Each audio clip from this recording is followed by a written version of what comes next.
Hello and welcome back to another edition of This Week in Christian History. And we are focusing this week in our deep dive on the Dead Sea Scrolls, which we are bringing this in December with the idea that it is sometime in the winter, right? Maybe when they were first founded. And so joining us on this conversation and dialogue is Dr. Bobby Duke, who is the chief curatorial. Do I say that word right? Did I get it Curatorial close? officer, yes. Curatorial officer. Thank you. That one was not on my vocabulary list growing up. Okay, about that with the Museum of the Bible in Washington, D.C. So not only in your role as chief curatorial officer, but also because the Dead Sea Scrolls are a great exhibit that is rolling out at the Museum of the Bible. We thought it would be super apropos to have you be our guest, and we really appreciate you joining us, Dr. Duke. Oh, Thank you. no. Well, thanks for having me, and I look forward to the conversation. Absolutely. So the Dead Sea Scrolls, I mean, I would think out of 100 people of faith or otherwise, is not going to be an unheard of term, right? People would know them generally. Give us just kind of an idea of kind of really what they are and what they are not, maybe about what these scrolls are. Right. So, the Dead Sea Scrolls, in some ways, is a little bit of a marketing a deception because there Okay. really were very few full scrolls found. Um, but saying Dead Sea Scrolls fragments doesn't have the same marketing power to it. Who But wants to again, see a fragment? I don't care about it. exactly. Show me the scroll, man. Right. Okay. But in 1947, and the story has moved because it came firsthand from the Bedouin accounts, the local nomadic shepherds that lived near the Dead Sea. They found the first cave, Cave One, which eventually 11 caves were found from 1947 to 1956. And the way the story goes is they were searching for a lost goat, threw some rocks into a cave, heard a crash, went back and investigated, and found Cave One with some broken jars and the material coming out of Cave One, which included one of the full scrolls, the Great Isaiah Scroll. Mm. But eventually, 11 caves were found. There was an archaeological site near the caves. It was already known by scholars, but until the caves were found, scholars didn't really think it was that significant of a site. But Oh. immediately when the scrolls were found, they started doing archaeological digs right there in the 1950s and turned up some fascinating material that most likely would indicate that the group that lived there at the site of Qumran, which is the archaeological site, were the Essenes that we know of from Josephus. But you're right, the Dead Sea Scrolls as a phrase is something that uh, even the average person of faith or even just the average educated person has heard of because they Mhm. are one of the greatest archaeological discoveries ever. I would say personally, I think it is the greatest archaeological discovery ever because it has such an ongoing impact in people of faith today. Um, King Tut's treasures, I've seen them in Cairo, amazing, but Mhm. they're just beautiful ancient history. They don't have an ongoing reality for people Sure. of faith.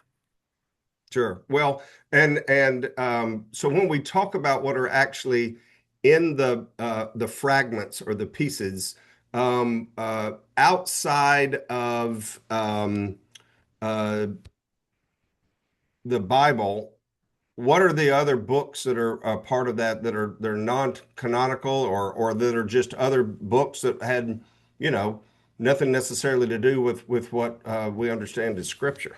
Right. So the number is just above 900 now when you look at scribal hands, that 900 different documents at minimum were part of this library there at Wow. Qumran. Now, I said most of it is very fragmentary. The why it took so long to publish them was because they were like having 900 different puzzles of which you throw all the pieces out except for a third, and then you try to figure out what the 900 puzzles actually Mm, represent. But when it comes to the biblical text, they're about a third of those 900. And then the okay. other two thirds are either texts that were just known at the Dead Sea Scrolls. So they were not known before in the history of literature until the scrolls are found. And then we Okay. have another set of books that are, say, not in the Protestant canon, but maybe are in the Catholic canon or in other like Ethiopic canons. So books like the Book of Jubilees or the Okay. Book of Enoch or the Book of Ben Sira Ecclesiasticus in the Catholic canon. So some of those are also found among the Dead Sea Scrolls at Qumran and at Masada. So Masada is also linked in when we talk about Dead Sea Scrolls. It basically is all the scrolls found in those 11 caves right by Qumran and Okay. all the other texts that were found along that western and northwestern shore of the Dead Sea. Well, so when you say they dug and they're digging and they found, tell us more of who is the they? Is that the Right. Israel So, Antiquities Associate, I mean, Authority, or is that just Joe Schmo out yeah. there with a camel or comes across Yeah. them, or what? Who is the they? Yeah. So in the 1950s, that part of the world was part of Jordan. So the first sets of Dead Sea Scrolls that were released actually came out in a volume published by Oxford University. It was the Discoveries in the Judean Desert of Jordan. After 1967, when you have now the concepts of the reunification of Jerusalem, you now have, say, the West Bank being under Israel control and all the modern politics there, the site of Qumran became part of Israel. So pre 1967, the they was really the French archaeological school called the École Biblique in Hmm. Jerusalem that did the digging in the 1950s. And then post 1967, it definitely has become a major focus of the Israel Antiquities Authority because the scrolls are so wrapped up, even in the timing of the founding of the state of Israel. So, 1947, you Hmm. have the Dead Sea Scrolls found. 1948, the state of Israel is founded in May of 1948. So, it is undeniable that these texts are from a Jewish group that lived by the Dead Sea right around the time the Romans destroyed Jerusalem in 70 AD. So they really are very integral to even the Israeli identity. So the they in that and archaeologically, pre 1967, you would have had various Jordanian archaeological groups and the Ecole Biblique in Jerusalem. Post 1967, very clearly a major project of the Israel Antiquities Authority. And so did they just say, you know, I'm just kind of making it at a maybe a very base level about that. Oh my gracious, we found this in cave one. Hear ye therefore go. Start looking in caves. Everybody start Yeah. looking to see what we can find. And then finally somebody says, nothing in this cave. Let's move to the next one. And they're kind of, is it that simple? I mean, I know it's not that easy, but I mean, is it that simple enough that they literally were looking every crack and cranny that they could find to see where else there might be other things stored?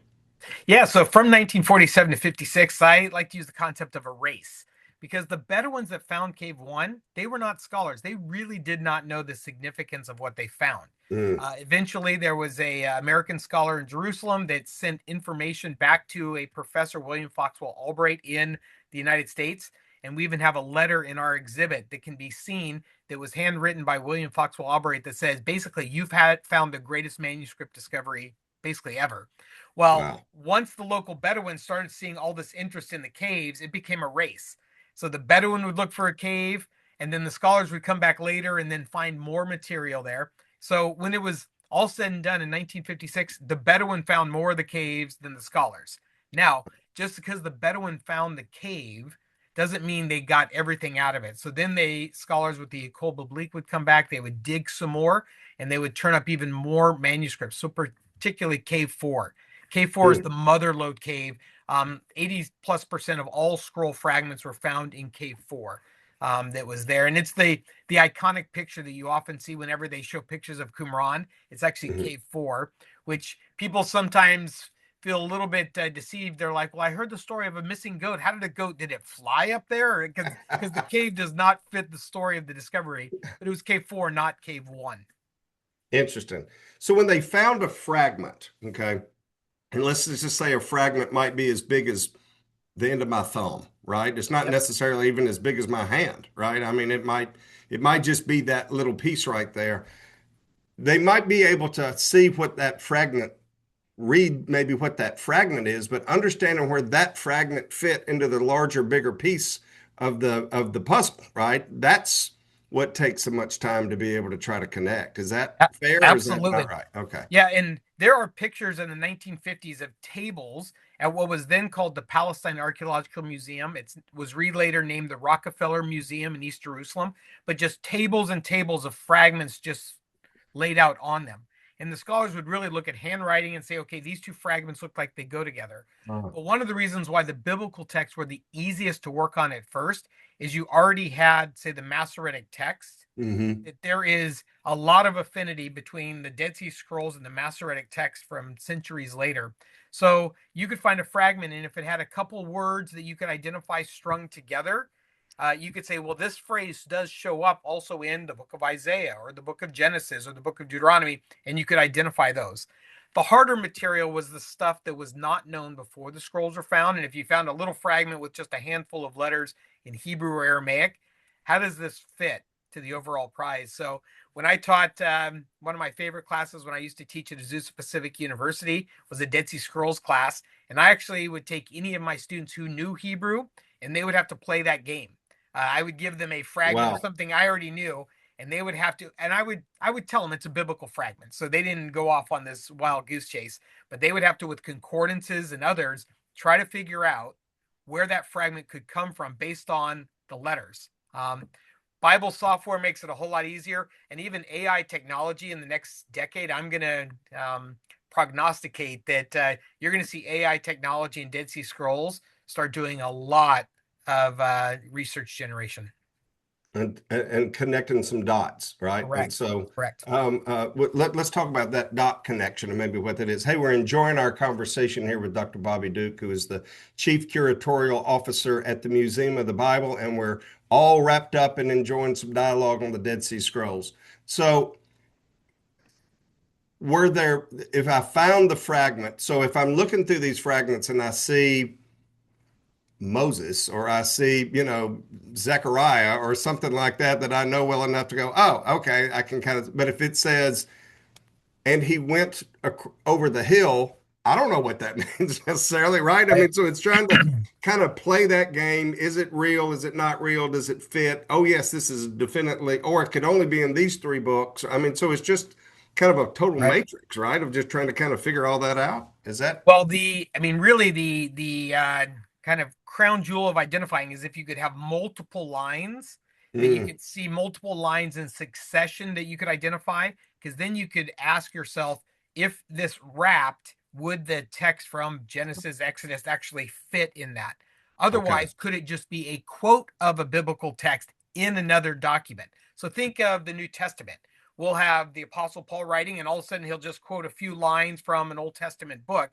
Right. Um, if all you had was those few lines that Paul quoted, you would say, "Oh, this is from Isaiah. This is a copy of Isaiah," when it wasn't. It was a copy of Romans or something else that actually embedded those words in. So you do have some of that going on, but it is one where you do have to have enough data to be definitive. So, for example, there was a scholar who early on tried to make an argument that actually New Testament manuscript was found at Qumran based on the word Kai. Now, for any of your listeners that know the word Kai in Greek, it's the word and. It shows up everywhere. So you can't make an argument on that because it's clear that even though kind of your podcast focuses on Christian history, we have nothing in the Dead Sea Scrolls that is Christian because it was written, copied, and studied when Christianity was developing. And that to me Right. is what's so exciting is you're actually looking at texts that were from the same time as when Jesus and the disciples were walking on this earth. I mean, Mm. that to me just gives you goosebumps. Heck yeah, absolutely. Well, help us understand what you mean by a scroll. I think maybe we would understand that, but scrolls in jars. What is that? Yep. What does that mean? So the Dead Sea Scrolls were copied on parchment. So these are animal skins. They would be stitched together. So if you would have a longer scroll like the Great Isaiah Scroll, you would Hmm. have a dozen or more sections stitched together because it's almost 24 feet long, just that Isaiah scroll. Wow. But it is interesting that we are in a time with our modern devices where we're going back to scrolling. I mean, what do you do on an Well, that's iPad or a phone? You're scrolling, good and point. it is the same kind of reading technology that you're kind of swishing through something. And these ancient scrolls are ones that that technology at that time you could not have an entire, let's say, Hebrew Bible all on one scroll. It's just would be too massive. So you would have your Genesis scrolls, your Exodus scrolls. Sometimes you would have Exodus Deuteronomy scrolls, or you might have all the minor prophets on one scroll because they could fit.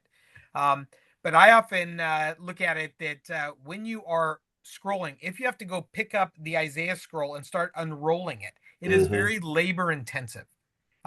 You are not going to quickly just find that one proof text you have and then put that scroll back on the shelf and grab another one. I mean, really, when you think of the book, the way we often think of Bibles, it does make it much more easy to just proof text because you can bounce back and forth very quickly. But if Sure. you are going to have to take the Isaiah scroll, set it on a Mm, table, unroll it, you're going to read it very closely and thoroughly. I mean, when you think of how much even the early disciples would just quote from memory passages sure. of scripture, I mean, they knew these texts incredibly well. And I think it's even just that very careful way of having to unscroll something just causes you to pause and read and think in a different way. And I would say in a deeper way. Heck yeah. Well, it adds some more depth, doesn't it, to Jesus's first, rollout of in Luke, right, where he goes and quotes directly from Isaiah, right? I mean, being Correct. able to get the big one down, right? Yep. Be able to roll it all out, get to the spot that he wants to be able to talk about, that to understand, uh, who this suffering servant is that's coming, right? And to be able to speak to all of that, it adds even more depth to that, right? I would think, just to Yep. be able to think about what's involved. Well, one of the things, treasure in our exhibit, and again, I would welcome any of your listeners to come to DC between now and next September to We see the want to Dead hear Sea about it. Scrolls. Okay. But we actually have the limestone table that was found in the synagogue at Magdala. So back in 2014 or 2009, 2014, they were doing an excavation there at the site of Magdala, the hometown of Mary Magdalene. They Hmm. found a first century synagogue, and right in the middle of that synagogue, they found this limestone table that has all the decorations that harken to the temple in Jerusalem. So you see Wow. the showbread, you see a menorah. And one of the theories is this would have been a table that would have been used to roll out Torah scrolls on Shabbat, on Sabbath. How about that? So the idea of them being in jars in these caves how did that, Yeah. what are the theories around that? How did that end up that way? Yeah, so in Cave One, some jars were found, nice lids. The scrolls that, like the Great Isaiah scroll, according to the Bedouin that found it, was found in a jar. So that's why it's preserved so well. Mm, You get the sense that a lot of the fragmentary material, probably in haste, was hidden in these caves because the Romans were on their way. The site of Qumran fell in around 68 AD.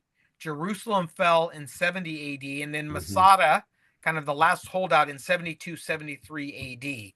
So really the thought is the community that lived at Qumran hid their scrolls quickly in the caves, left with the thought that they would come back, take the scrolls out of the caves, and pick up their lives right there along the Dead Sea. Where did they go? There's a good argument to be made. They went down to Masada and joined the rebels down there Okay. because there is a text called the Song of the Sabbath Sacrifice. It's a non-biblical text. It is 13 psalm-like hymns to be read on 13 subsequent Sabbaths as Mm, kind of a prayer in a liturgical way to kind of the sacrificial system happening in the temple. okay. That text was found at Qumran and Masada only. It has never been found anywhere else. So the thought is that this kind of liturgical psalm text would have been carried with the group of Qumran down to Masada. Eventually, they were all wiped out, and really unfortunate for them, they never came back and got their scrolls. I mean, fortunate for history, they never came back and got their scrolls because they are this treasure that has revolutionized manuscripts available to scholars in that window between, say, the Persian period and then later kind of early church and rabbinic Judaism. Hmm.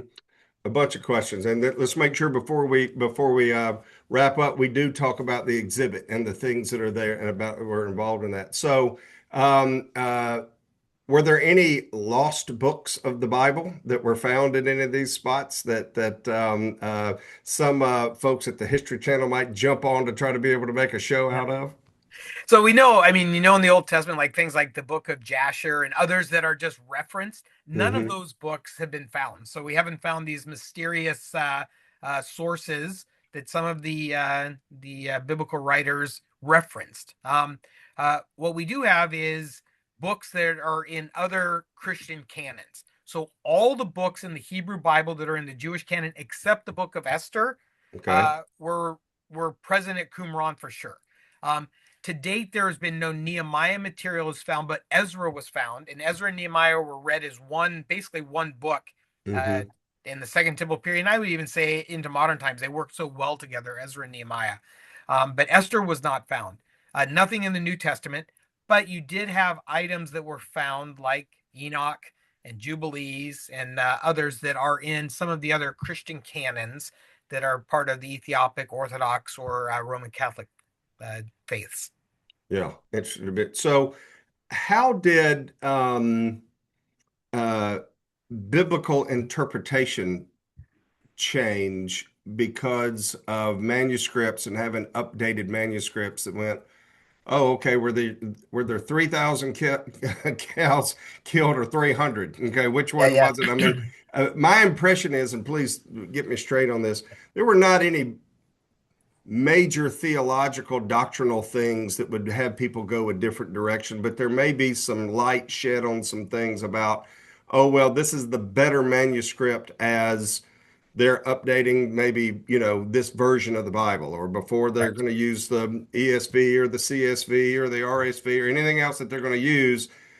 Yes, this is kind of in that lens of the scholarship of that gets added to that, and that might kind of make that verse flow a little bit better, maybe give us a Right. little bit more insight, or maybe, and maybe my footnote might be a little bit more, and instead of just saying this happened, instead of your footnote saying LXX and MT down at the bottom, right? There may be some Dead Sea Scroll piece that gives you a little insight. Is that Absolutely. that was a statement more than it was a question? Okay, so Yeah. about that, but, No, but but is I, that a fair thought or?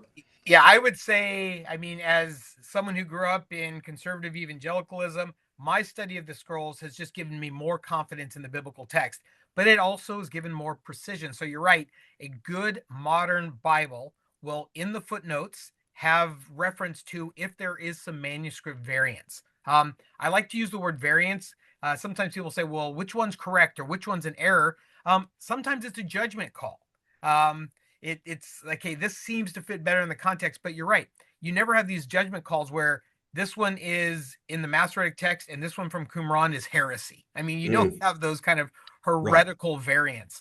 Um, I will joke in a simple way, you don't have one where it says, Hear, O Israel, the Lord our God, the Lord is one. And then you have a Qumran variant that says, Hear, O Israel, the Lord our God, the Lord is Baal and Asherah. I mean, you don't have those kinds of shifts.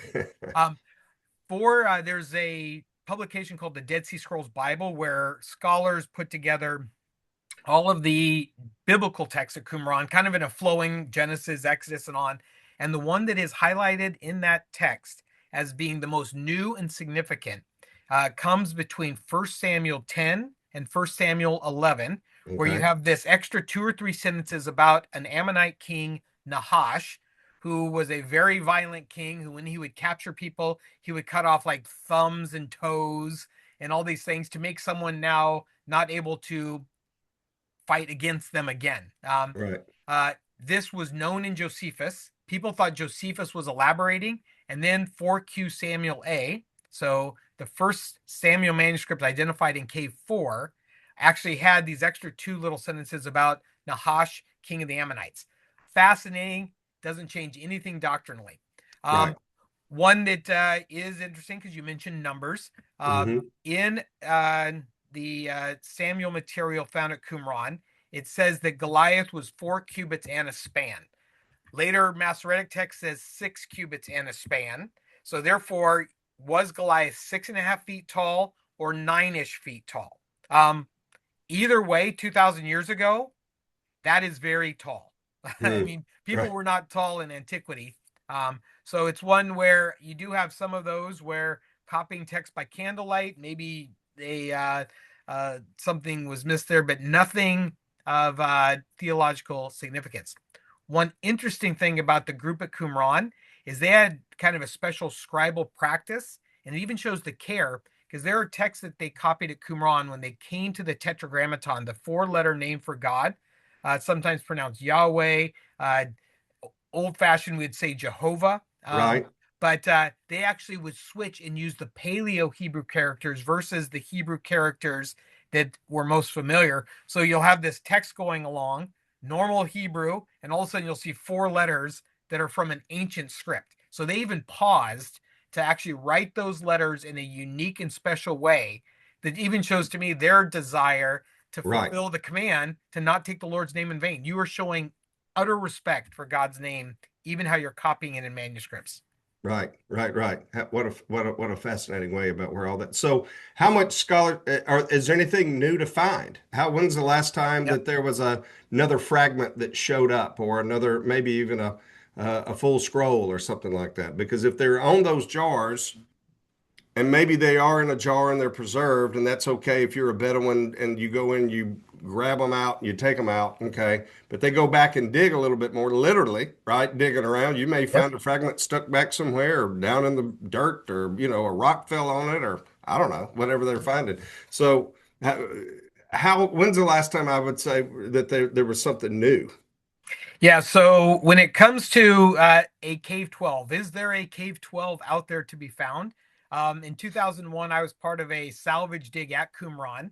Mm. Anytime you do any kind of construction in that part of the world, the first call you do is to the archaeologist to make sure that you're not going to cover up anything of significance.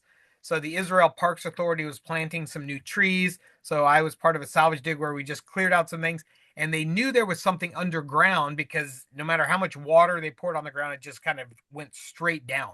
So Oh, really? there was a crevice under there. So we went and looked and moved rocks for a couple of weeks. Turned out it was actually the dump from the 1950s archaeological dig that they just didn't mark on the plans well. Uh, Fast forward to 2017, a cave was found that leather fragments were found in it, but there was no writing on the leather. So for Dead Sea Scrolls scholars, they will say that it was just an extra cave with items. It is not Cave 12 of Qumran because no written material. Is it possible a Cave 12 or 13 or 14 will ever be discovered? Maybe. But particularly since 1967, the Israel Antiquities Authority has done exhaustive searches mm, with ground penetrating radar and other kind of modern technologies to make sure that no little crevice could also contain items. So, mhm. would it shock me if a Cave 12 was discovered? No, not at all. Is it likely? I think it's a 50-50. Yeah, because I mean, if the whole story is that this Essing community there is just trying to, the Romans are a coming, and how much time am I going to spend going a mile and a half this way, or 4 miles that way, or somewhere else? I'm just trying to get them in caves and get them out of the way, right, and get them hidden. Correct. I mean, I Yep. don't have time to go, create some cool map, right, to be able to go figure out where we put these things. We're just trying to get them stored up and out of here before until the Romans pass us by, right? No, So, absolutely. Absolutely. wow. Well, tell us about the exhibit and tell us about what is there. Of course, we never know when people are actually listening to the podcast, so Oh. they may be listening to this at some other point in time in the future from now. But give us an idea about what this exhibit is. It's really cool. Right, so November 22nd, 2025, we open this exhibit and it will run through September 7th, 2026. So we have a 9.5 month window during which we will actually have three rotations of Dead Sea Scrolls material. Dead Sea Scroll material can only be out of Israel for 3 months at a time.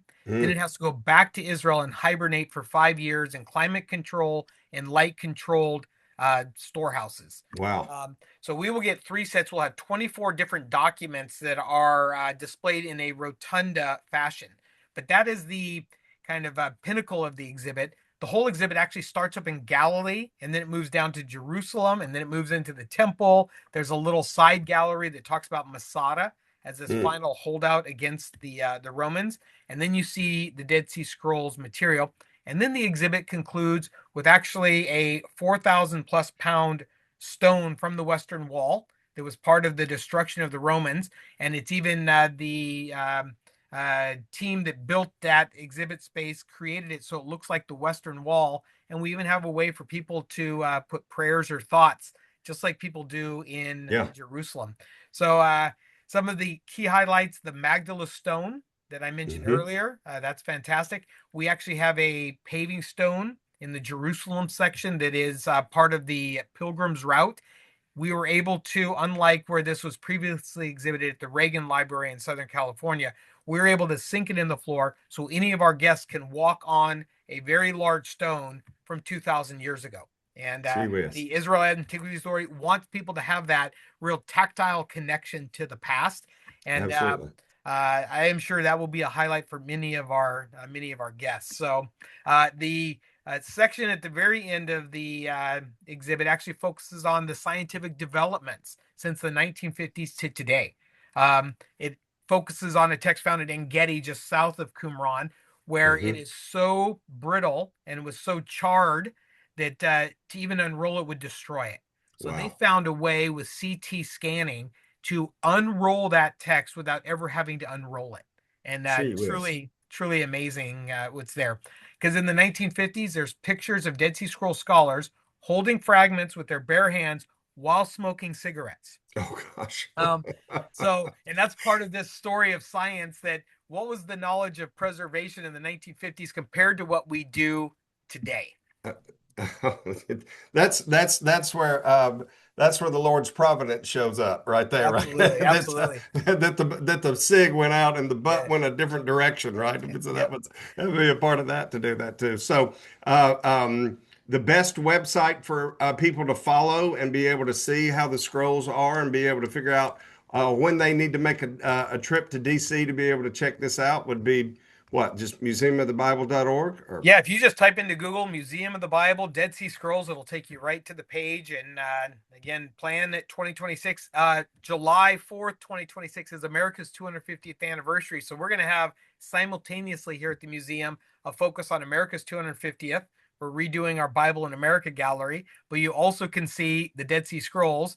And on top of that, we extended our contract with the Israel Antiquities Authority. So we moved from our fifth floor to our first floor, something called the Megiddo Mosaic. It is hmm a mosaic floor that is the earliest church ever discovered archaeologically. It dates back to 230 AD. On the floor, it actually gives honor to a woman named Akeptus who gave the table in the center of the church to the honor of the God Jesus Christ. So the earliest statement of the divinity of Christ right on the mosaic floor. So you can see the earliest church ever discovered with some of the earliest fragments of the biblical text ever discovered, and then wrap it up with America's 250th. So it'll be all inclusive if you come between July and September. Hot diggity dog. I mean, that's even mo better, as we might say, about where that is to do. So, thank you so much for taking time today and to share with us, Dr. Duke. We really have learned a lot, and there's so much here. And thank you for the work that you do and that the Museum of the Bible does. I know that this is the IAA wouldn't just be lending this out to, Larry, Moe, and Curly, right? I mean, they would be Yep.